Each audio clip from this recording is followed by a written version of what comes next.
ሰላም ጤና ይስጥልኝ ውድ ቻናሌ ቤተሰቦች እንደምን አምሽታችኋል። ዛሬ በዓለም አቀፍ ደረጃ ትኩረትን የሳበ መላው ዓለምን በጉጉትና በስጋት እያነጋገረ ስላለው የሆርሙዝ ስትሬት ውጥረት ይዤላችሁ የቀረብኩት ዝርዝር መረጃ አለ።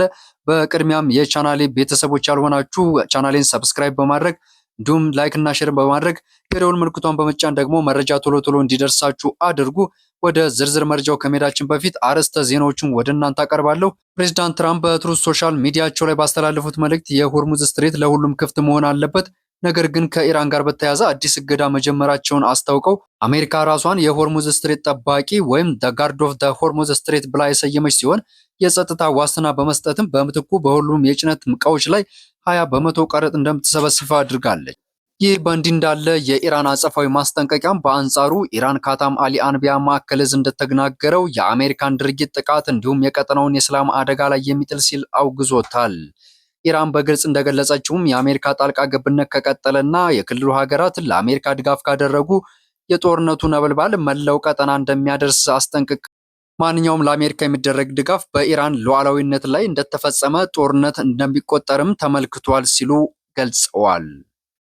ይህ የፕሬዝዳንት ትራምፕ የውጭ ፖሊሲ አዲስ ምዕራፍ በዓለም አቀፍ የነዳጅ አቅርቦት ሰንሰለትና በጂኦፖለቲካ ሚዛን ላይ የሚያመጣው ተጽዕኖ እጅግ ከፍተኛ ሲሆን የአሜሪካ ስትራቴጂ ለውጥ የሆርሙዝ ስትሬት ጠባቂ ነኝ ስትል መናገሯ ፕሬዝዳንት ዶናልድ ትራምፕ በትሩዝ ሶሻል አማካኝነት ይፋ ያደረጉት ይህ አዋጅ ከአሜሪካ የባህላዊ የነፃ ባህር ንግድ ፖሊሲ በተለየ መልኩ አሜሪካን በቀጥታ የስትሬቱ ስልጣን ያለው አካል አድርጎ ስለሚያቀርብና የዚህ እርምጃ ዋና ዋና መሰረቶችም እንደሚከተሉት የሚያካትት ሲሆን ይህ የኢኮኖሚና ወታደራዊ ግፊት ጥምረት ሲሆን 20 በመቶ የጭነት ቀረጥ ለኢራን የውጭ ምንዛሬ ምንጭ የሚሆነውን ነዳጅ ንግድ ለማዳከም የታለመ ሲሆን አሜሪካ በዚህ እርምጃ ለዓለም አቀፍ የነዳጅ ማጓጓዣ መርከቦች የደህንነት አገልግሎት እንደምትሰጥም በመግለጽ የመስጠት ወጪን ደግሞ በሸቀጦች ላይ ቀረጥ በመጣል ለመሸፈን ማቀዷን አስታውቃለች።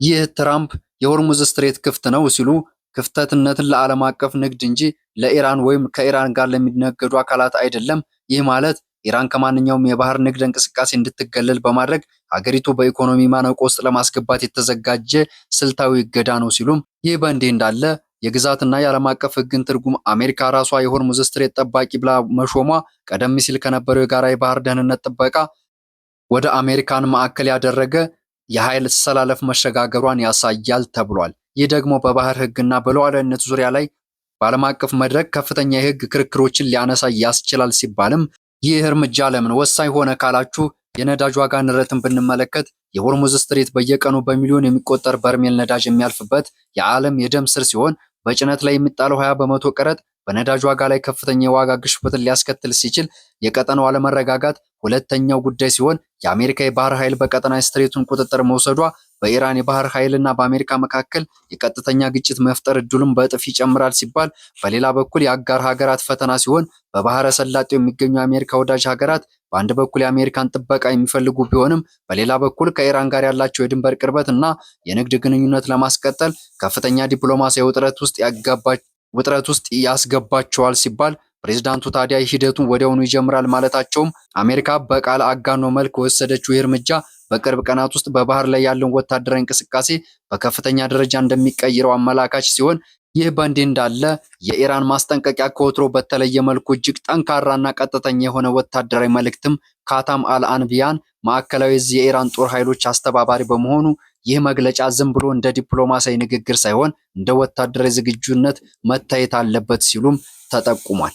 የኢራን አቋም በጥልቀት ስንመረምር የኢራን መልእክት ዋና ዋናዎቹ ሲሆኑ ቀይ መስመር ኢራን በግልጽ የሆርሙዝ ስትሬት አስተዳደር በሚል ስም የሚደረግ ማንኛውንም የአሜሪካ ጣልቃ ገብነት እንደማትቀበል ያስታወቀች ሲሆን ለነሱ የስትሬት ቁጥጥር የኢራን የብሔራዊ ደህንነት ጉዳይ መሆኑም የማይቀርና ለነሱ የስትሬት ቁጥጥር የኢራን የብሔራዊ ደህንነት ጉዳይ የቀይ መስመር ሲሆን በጎረቤት ሀገራት ማስጠንቀቂያ ይህ መግለጫ በአብዛኛው ያነጣጠረው በክልሉ ሀገራት ላይ ሲሆን ኢራን ለክልሉ መሪዎች ከአሜሪካ ጋር የምታደርጉ ትብብር በኢራን ላይ እንድተከፈተ ጦርነትን ቆጥረዋለን ስትል በአሜሪካና በኢራን መካከል የሚፈጠረው ግጭት በክልሉ ሀገራት መሰረተ ልማት ላይ በቀጥታ እንደሚንጸባረቅም አሳስባለች።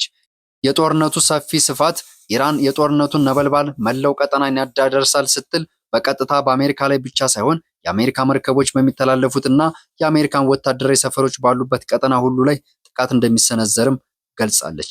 ታዲያ ምን ይጠበቃል? የኢራን ስልታዊ አማራጮች፣ የኢራን ማስጠንቀቂያ ወደ ተግባር የሚቀየር ከሆነ የሚከተሉት ጉዳዮች ሊከሰቱ ይችላሉ። የመጀመሪያው የባህር ኃይል ልምምድ ሲሆን ኢራን በስትሬቱ መግቢያ ላይ የባህር ኃይል እንቅስቃሴ በመጨመር የአሜሪካ መርከቦች በቀላሉ ቀረጥ እንዲሰበስቡ ፈቃደኛ እንደማትሆን በወታደራዊ ግፊት ታሳያለች ሲባል፣ በሁለተኛም ደግሞ የድሮና የሚሳኤል ማስፈራሪያዎች የኢራን ካታም አል አንቢያን እዝ በባህር ዳርቻው ላይ የባላስቲክ ሚሳኤሎችንና ራስ ገዝ ድሮኖችን በማሰማራት የአሜሪካን የባህር ላይ ለመግታት ይሞክራል ሲባል፣ በመጨረሻም የኢኮኖሚና የዲፕሎማሲያዊ ጫና ሲሆን ኢራን የክልሉ ሀገራትን ከአሜሪካ ጋር እንዳይተባበሩ ዲፕሎማሲያዊ ጫና ማሳደሯም ትቀጥላለች ተብሏል። ውድ የቻናሌ ቤተሰቦች ሁኔታው የት ሊደርስ ይችላል? ይህ ውጥረት በዓለም አቀፍ ንግድና በነዳጅ ዋጋ ላይ ምን አይነት ተጽዕኖ ይኖረዋል?